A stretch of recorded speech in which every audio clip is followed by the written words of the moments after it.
Hi, I'm David Wessel. I'm director of the Hutchins Center on Fiscal and Monetary Policy here at Brookings, and I'm joined today by Jason Furman, who's chair of President Obama's Council of Economic Advisors.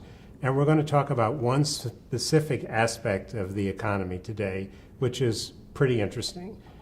Basically, the job market has improved enormously over the last several years. The unemployment rate, which touched 10% during the worst of the Great Recession, is now below 5%. But the recovery has been incomplete, and we are learning that there are a lot of chronic problems in the economy that are now getting attention because some of the shorter-term problems have been solved. And one of the most striking to me is that the fraction of men between the age of 25 and 54, prime age men, men who are mostly too old to be in school and mostly too young to be retired by our conventional standards, are not working or looking for work. And this decline in what's called the labor market participation rate of prime age men is something that Jason and his colleagues at the CEA have been focused on. They wrote a report about it that came out in June, and we're going to talk a little bit about what's happening, why it's happening, and what might be done about it. So, Jason, maybe I could just start with the facts. If you look over the last several decades, what has happened to the fraction of prime age men who are working or looking for work? The fraction of prime age men who are working or looking for work has fallen continuously since the 1950s.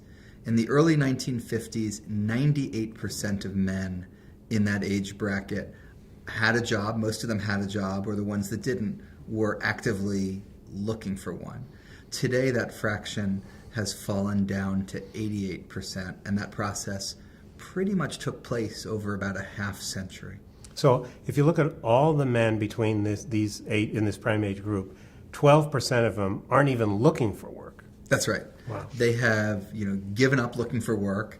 And for most of them, when we look at them, they didn't have a job the year before and weren't looking for work the year before either. This isn't just I'll take a month off from searching for a job. This seems to be, for the bulk of these men, a real long-run state for them. So people always wonder when I talk about prime age men, well, what about the women? So let's just talk about women. What's happened to women's labor force participation? With women, up until the year 2000, you saw women's labor force participation rising. And that's as a process that started at the end of World War II of women entering the workforce and continued up through 2000. Since 2000, that process seems to have played itself out, at least in the U.S. data, and women since the year 2000 look a lot like men with the same downward trajectory for their labor force participation rate. Okay, so when you look at the men, so 12%, that's something like 1 in 9 men aren't working or looking for work. What do we know about these guys? We know that they're disproportionately without a high school education. They're disproportionately poor. We know a little bit about how they spend their time. They're not spending any more time, on childcare. They're not spending any more time on chores. They are spending a lot more time watching television than the men who are in the workforce. So is that the silver lining or the dark lining? I think I grew up thinking that was the dark lining. I see. Okay. Are these? Do we know, are some of these guys just lucky enough to have women who make lots of money so they don't have to work? Right. There've generally been two classes of explanations for why this has happened. One class I'd call the supply side, and that is these men don't want to work. And there's a bunch of reasons they may not want to work. One is they could be married to a woman that is working.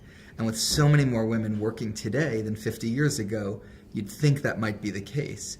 Turns out this group of men isn't married to the working women. A lot of them aren't married at all, right? A lot of them aren't married at all. Only about 1 in 5 are married to a working woman, and that is a lower fraction of this type of men who aren't working than was the case before. So this is not men who are living on their spouse's income. Are they on Social Security disability? Right. So that's another supply side explanation, is there are more people on disability insurance today than before. But the increase in disability insurance has been much smaller than the increase in the number of men not working. Since the 1960s, about 2% more men are getting disability insurance, but the participation rate has fallen by 7.5 percentage points. So right off the bat, you can't explain the majority of the decline. Then when you look harder, it turns out that a lot of the disability insurance probably is caused by the men not working, didn't cause it. And then outside of disability insurance, the government is much less generous today than before. It's harder to get Welfare unemployment reform. insurance, it's harder to get welfare. If you're an able-bodied man, it's harder to get food stamps. So everything else has actually gone down and become less generous. Right, so one possibility is that these men just don't want to work. They've decided not to work. Another possibility is that they actually would like to work, but they can't find a job, or the wages aren't high enough to get them off the couch. Right, and that's what I would call a demand-side explanation. The amount that employers want to hire them for some reason has gone down. And that is consistent with the evidence we see in aggregate, and it's consistent with what we see in the state. So let me explain both of those. The first is fewer people want to hire people with less education, without a high school degree. If that's the case, you would predict two things would happen. One, you'd predict they'd have lower wages. And the second is you'd predict fewer of them would be hired. And that's exactly what we've seen. So I think the same reduction in the demand for skilled labor, which has come because of the nature of technological... Reduction in demand for unskilled labor. For unskilled labor, right. Which has come because the nature of technological change is to increasingly reward people with skills. I think that's manifested itself both in greater inequality, but also in this perhaps even worse thing of men not working. So basically, the men aren't looking for work, but your hypothesis is that they're not looking for work because they pretty much know that no one wants to hire them, or if they got a job, it wouldn't be enough money to justify the costs of working or whatever else they'd be doing. Exactly. And then there's also can be something that is self-fulfilling of that, which is that if you're not in a job for a while, you become less skilled at searching for a job and less attractive to employers and may get stuck in that state. Okay, so when we look at the economy as a whole and the unemployment rate's down, so somebody's getting jobs, the employers are hiring a couple 100,000 jobs last month added.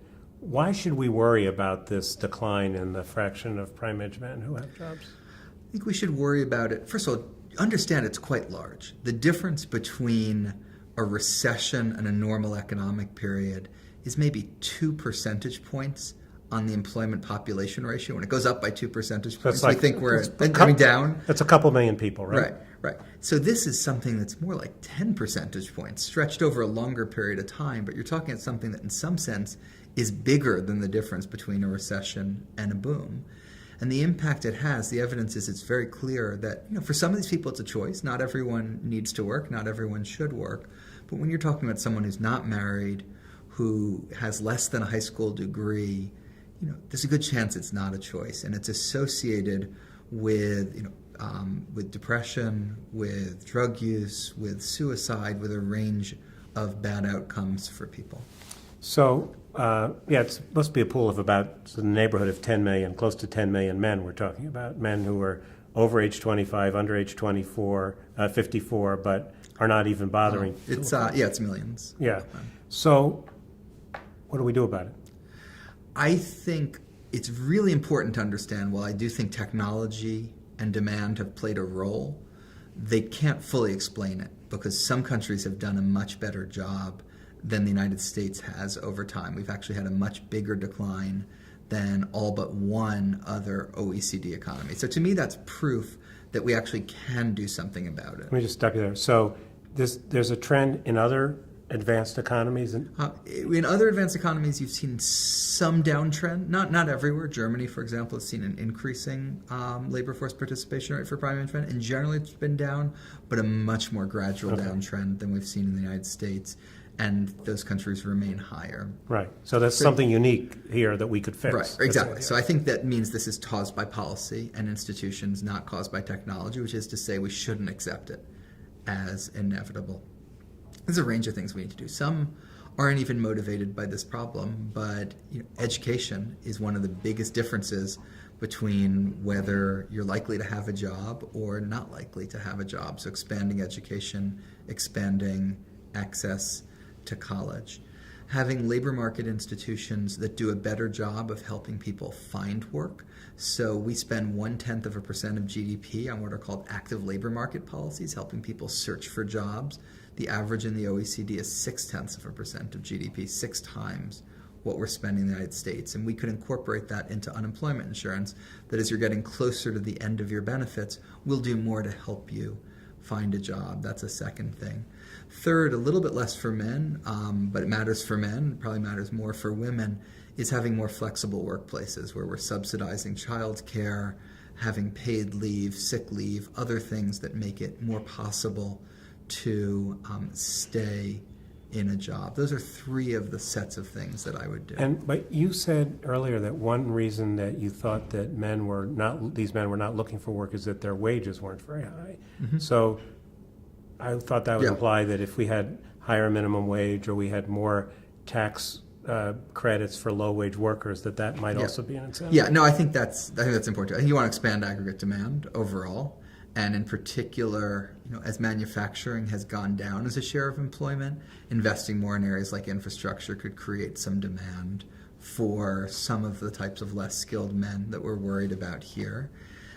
Expanding incentives to work. The Earned Income Tax Credit is a really effective, proven incentive. Right now, we're very generous with families with children, which is appropriate, but we don't do very much for people without children. That's something that in the past Speaker Ryan had proposed and President Obama has proposed. This is the tax credit that gives you like a cash bonus on top of your wages that makes it, you get more Exactly. for working, but your employer doesn't Right. have For to people pay who don't have children, you get an extra 15 cents for every dollar you earn, but it's very limited, the set of people and incomes for which you get that. So you could expand the amount of money and the number of people that would get that. And finally, you're exactly right, that some people say if you raise the minimum wage, it would cost jobs. Some of the evidence that that's not the case comes from the fact that a higher minimum wage means more people want to work, and they're more motivated to work and will do a better job, and that can actually offset the cost of the higher minimum So wage. it sometimes feels a little arcane when we talk about labor force participation rates and employment to population ratios, and we talk about percentage points. So I just want to think for a minute about why you think this is a big problem. We know that some of these guys probably aren't looking very much for work. It would be good for them and good for us if they were working or at least trying to get work. But when you look at all the economic problems on the plate of the next president, why would you put this as one of the big ones? I think that matters in two senses. It matters for the people that are affected because we'd like to see faster income growth. That's really important. There's something in some ways even worse about the lack of dignity and participation in our society and economy that comes from not working. Again, it's a great choice for many people to make, and many people make that choice, and there's all sorts of good reasons not to work, but we're talking about something that goes well beyond that. So I think there's something specifically bad for this set of people. And then second, there's a broader macroeconomic point that one of the biggest challenges we're facing to our growth rate right now is that our workforce is growing more slowly than in the past. Part of that is just that people are getting older and beginning to retire. That's terrific. That's a great thing to be able to do. We're a rich country. We can afford to support people in retirement. But it'd be great to make up for that with other ways to grow the labor force. And one of those is to take people that are here in the United States that probably would be a lot happier working and enable them to have a path to get a job that would grow the workforce, increase our growth rate, and help with all sorts of things like our fiscal sustainability. Great. I think we're going to leave it there. This is a subject that I wrote about when I worked at the Wall Street Journal, and I've talked about on NPR. And one of the things that distinguishes this from a lot of other economic stories I've written is that it inevitably, I hear from people in this age bracket, men who wish they had a job or who have had a hard time finding work or who have seen the economy change in ways that they can't adjust with. So two things. One is this is a topic that I know Jason's going to continue to focus on, and so are we here at Brookings. But secondly, if you're one of these guys or know someone and you want to share your story, let us know on Facebook or send me an email because we'd like to hear them. And Jason, thanks very much for your time today. Thanks for having me.